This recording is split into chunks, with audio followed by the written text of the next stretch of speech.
What's up mga tol? Jorel Ramirez po, Batang Quiapo. Nandito po tayo ngayon sa The Hook Seafood and Cafe. Dito po ito sa sinugod nila Brother Dindo Arroyo and Tatay King Gutierrez nung grand opening. Mga tol, ang sarap ng pagkain dito. Dahil balita ko, galing pa daw tong Quezon yung mga dishes nila dito. Siyempre hindi tayo papahuli dyan. Susugurin din natin to. Dito lang po to sa Timog Avenue. Tapat lang to ng Wensha mga tol. Ang sasarap ng pagkain dito dahil highly recommended ng dalawang legends natin. Tara let's, samahan nyo ako.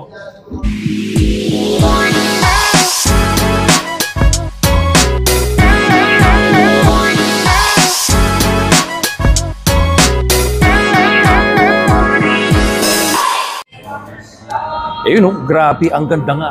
Tapos high ceilings, tol. Tapos meron tayong parking sa harap Yung mga may dalang sasakyan Meron tayong parking, tapos sa baba, seating capacity. Bali po 90. 90 seating capacity. Sa mga may hilig ng pastries, meron sila dito mga cakes, cheesecakes, meron silang cookies and cream cheesecakes. Ayun, talagang cafe na cafe ang datingan. Makakausap natin yung mga magagandang binibini dito. Kamusta kayo, ma'am? Mga managers ng The Hook and Seafood Cafe. May barista rin kayo dito, gano'n? Yes po, sir. Sino ang mga natatangi nating barista? Ito ang ating team leader. Sir, ano pangalan niyo po? Jory. Sir Jory. Ang ating team captain or team leader dito sa The Hook and Seafood Cafe. Yan. Wala sila Ma'am Daisy, sila Sir Ed and Sir Renz, Chef Renz, no? Tsaka si Edwin. Sir Edwin. Mga tol, nung nagpunta rito sila Brother Dindo tsaka si Tatay King, finiture nila yung yung natatanging pinagmamalaki ng The Hook Seafood Cafe na suka.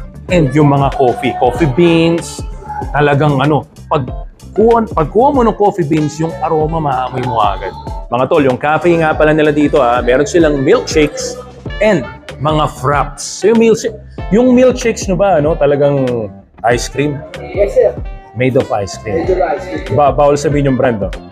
Yes, sir. Sabihin yung brand. Ilang flavors to, Sir Jory? No? So, 3 flavors lang ng milkshake. Parang halos lahat na ng menu nandito na sa The Hook and Seafood Cafe. Pati ambience, ang ganda, panalo. And balita ko, meron sila ditong function room. So, kung meron kayong private meeting and kung meron kayong gustong pagtausan ng maliit na party, pwedeng-pwede kayo sa function room nila. Uy, ito yung sinasabi ko, yung mga merchandise ng The Hook and Seafood Cafe. Sarap nito. Dahil nga yung dishes nila, yung pinaka-main dishes ng The Hook and Seafood Cafe, inspired by Quezon. Naku, sigurado pag sinawsaw nyo yung kinakain nyo dito, lintik sa sarap. Tapos ito meron silang Adarnas Coffee. Ayan. Naiwan ko yung bigay sa akin ito. Ito yung sinasabi ko kanina, yung beans. Yan meron sila mga ganyan. Yan. At meron ding Adarnas Ground Coffee. Ito. Ground na siya. Ayan. Tara mga tol, pakita ko sa inyo yung second floor nila para, iba yung may visual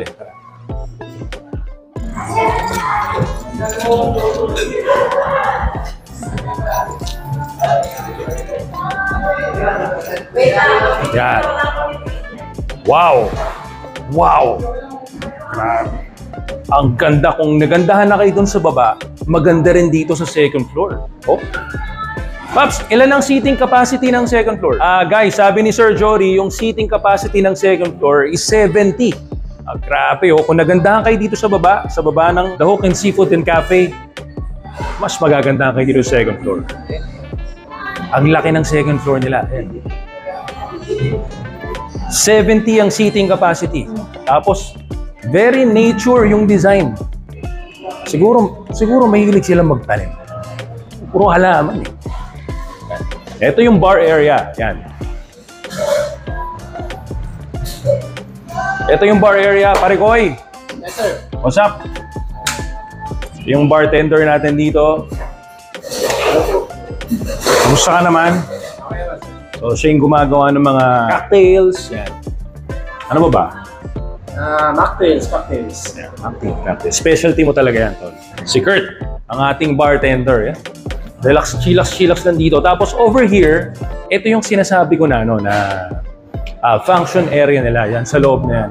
Isa lang yung function area nila, pero syempre malaking bagay yung pag gusto nyo ng private meetings. Maya-maya lang, papakita ko rin sa inyo yung dishes nila.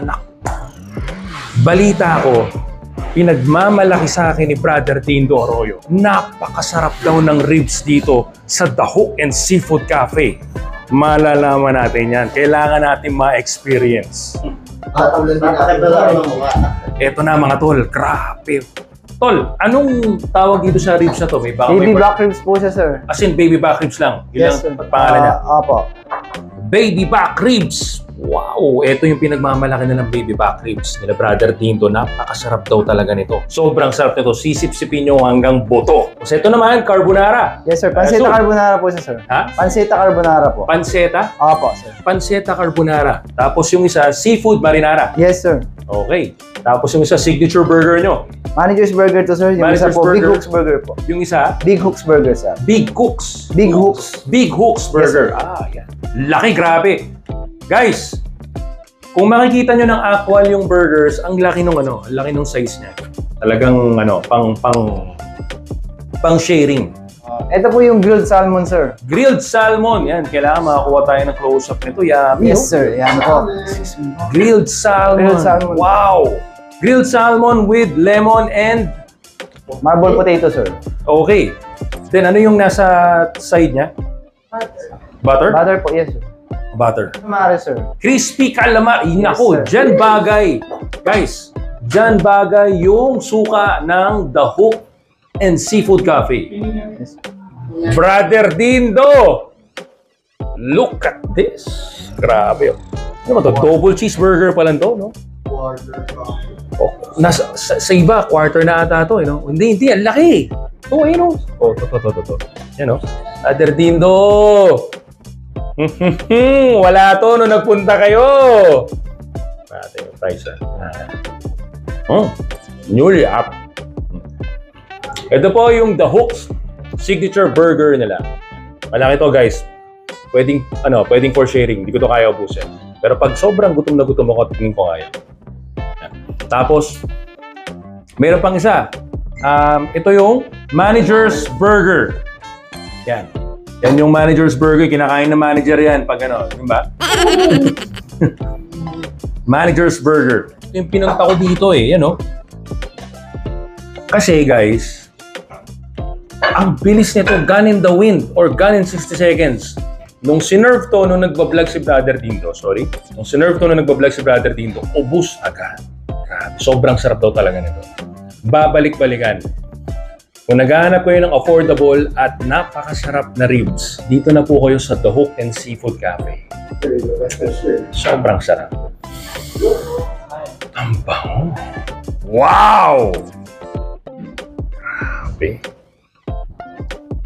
Party inside my mouth. Ika nga sabi ni Brother Dindo.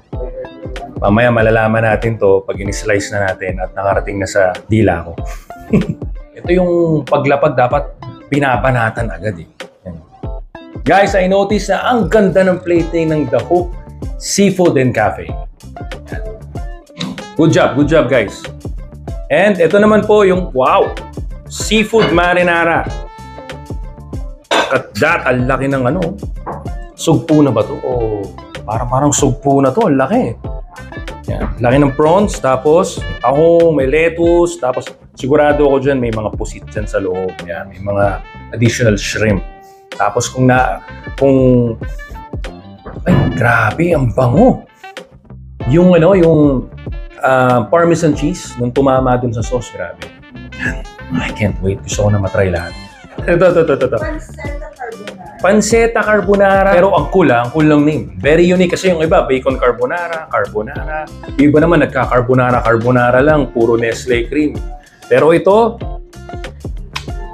dahil sa standard ng mga best signature dishes ng The Hook Seafood and Cafe, sigurado ako yung carbonara nila napakasarap. Yung, anong tawag dito, guys?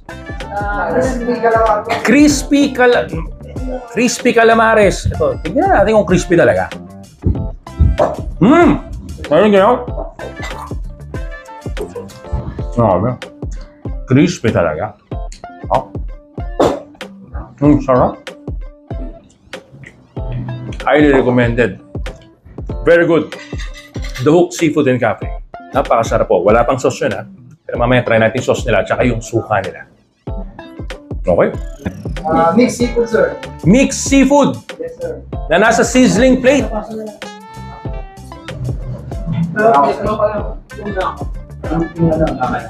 Tignan nga natin ito. Oh! Brother Dindo, inggitin ko na rin dito. Alam mo kung sino yung inggitin ko rito? Si Ricardo Cepeda. Napakasarap kumain ng tao na yan. Ricardo, Brother Rick, sabi ko sa'yo, sama ka eh. Tinatawagan kita kanina. Tignan mo naman, no? Kailangan natin bumalik dito. You're always welcome daw. Ha? Ang sarap nito sigurado. Ang bango, grabe. Ito yung mga trip na trip mo eh. Ito. Mukhang sisig yun nandun na. Yes, sir. Sisig. Okay. Pork sisig, sir. Ito. Alam ko na sino magkakagusto rito. Ito sigurado magugustuhan to ni Jeffrey Tam. Parang Jeff, balik tayo dito. Third visit. Magugustuhan mo to. Ang bango. Guys, I can't wait. Meron pa pa. Ayan. Ano pa yung ano natin? Ito na guys, unahin ko na to para kasi sigurado masarap na talaga to. Pero gusto ko matry, siyempre salmon to.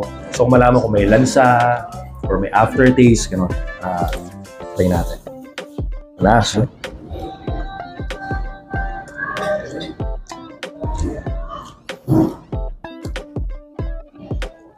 Ang lambot. Ang sarap. Kung gusto nito ni Brother Dindo, erap. The best. Mga gantong tirada ng salmon yung gusto ko. Guys, try nyo. Try nyo yung salmon ng The Hook Seafood and Cafe.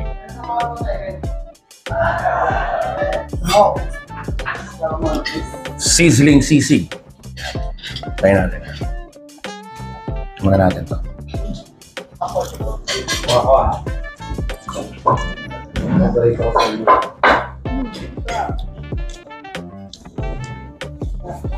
Ang sarap. Classic. Classic sisig ang sarap.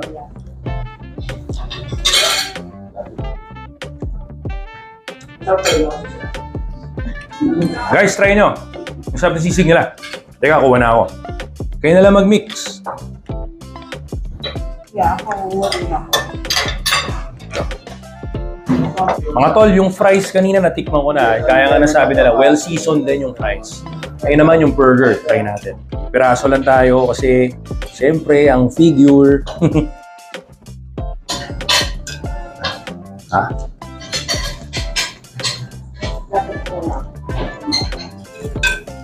No?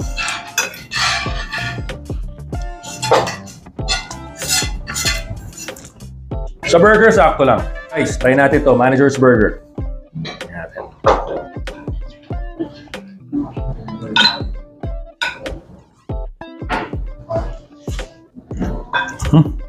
Wow.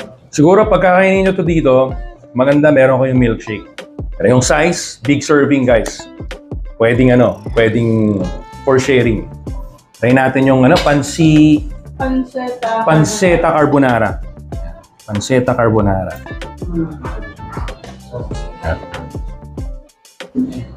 Dito na lang para hindi mag-mix. Hindi naman maarte yung mga kasama. Dito na lang.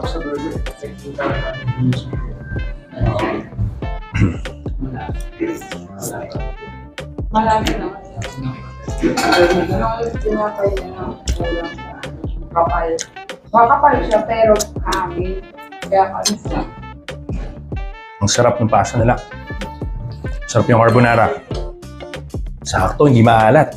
Nag-complement yung bacon. Yun yung nagbigay ng alat dun sa pasta. Okay, eto na. Ribs na tayo. Guys, ay grabe, lambot. Oh, ay, grabe. Ayun, oh. Bumibitaw sa lambot. Teka, kunin ko ilalim kasi yun yung malaki.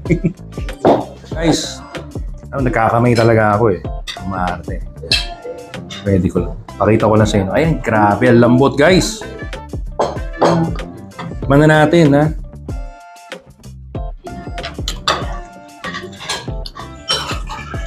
Ang sarap. Ang sarap po. Rate ko rito 10. Hindi ko alam, parang feeling ko ginamit na dito ang sauce yung ano, Hans. Pero parang Hans eh. Ang sarap. Ang lambot. Ito, pakita ko sa inyo. Ayun, no? Naghihiwalay agad. Tapos, ang kagandahan sa ribs ng ng The Hook Seafood and Cafe, siksik, may laman. Yung iba kasi talagang buto na lang eh. Pero ito, may makakain talaga kayo naman. Sarap. Good job. Napansin ko dito sa sa The Hook and Seafood and Cafe, big serving yung yung mga dishes nila. Tapos hanggang hapon di pa tapos. Stay ka pa dyan si Jimmy Chenga eh. Pati yung wife niya, si May, nakikialam. Ganun. After na. Pero, may matindi. Feeling ko ito yung yung salted na chicken wings flavor. Tapos ito yung parmesan kasi may natira pa mga cheese dito eh. Try natin itong salted.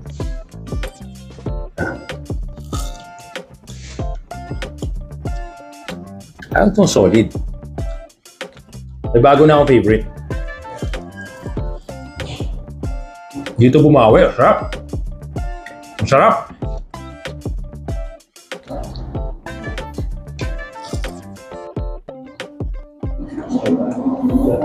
Guys, ang sarap. Grabe to. Galing, galing.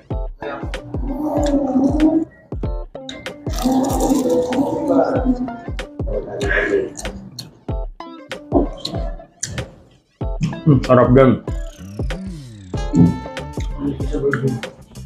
Rate ko dito sa dalawang to, 10 pareho. Sarap. Init eh.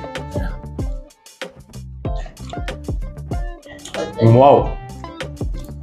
Perfect.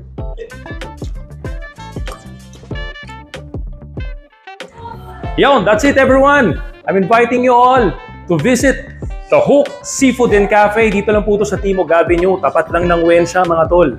I-try nyo po yung mga kinain namin kanina. Ribs, yung chicken wings, salted flavor, tsaka yung parmesan flavor. Ang sarap po. Yung mga dishes po nila dito, marami po kayong pagpipilian. Subukan nyo po. Very spacious yung place. Dito sa second floor, sa baba, maluwag din. And may parking. So guys, punta na po kayo dito, i-follow nyo po yung kanilang Facebook page. Hanapin nyo lang po, The Hook Seafood and Cafe. Yan. Follow na po and please don't forget to follow me, Jorel Ramirez po sa aking Facebook page and Jorel Ramirez sa YouTube channel. And i-follow nyo na din po sila Brother Dindo A. Arroyo. Hanapin nyo lang po, Dindo A. Arroyo, King Gutierrez TV and YouTube channel ni Brother Dindo, Dindo A. Arroyo TV. And of course, the one and only, Ricardo Cepeda. Yan. Follow nyo po kami guys. And don't forget to watch Batang Quiapo, 8 p.m. to 9 p.m. Monday to Friday. Ako po, si Lieutenant Mario Samonte. Ayan, panoorin nyo po. Napakaganda po ng mga story na mga mapapanood nyo for this week and sa mga susunod na linggo dahil na-shoot na namin. Kaya ayan, nood po kayo, Batang Quiapo. Guys, see you on my next vlog. I love you all. Salamat po sa Diyos.